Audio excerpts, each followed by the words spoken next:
அவ்வாறு நோக்கினாள் எவ்வாறு நாளுவே கண்ணாடி முன் நின்று பார்த்து கொண்டேன். ஒன்றாக செய்திட ஒரு 100 நாடகம் ஒத்திகைகள் சேர்த்து எதிர்பார்த்திருந்தேன். எதிர்பாராமலே அவன் எதிர்பாராமலே அவன்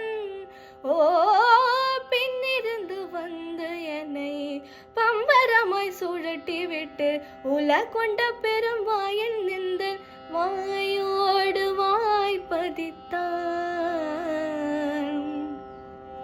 இந்த பூலோகம் என்றொரு பொருளுள்ளதை இந்த பூங்கோதை மறந்தானடி.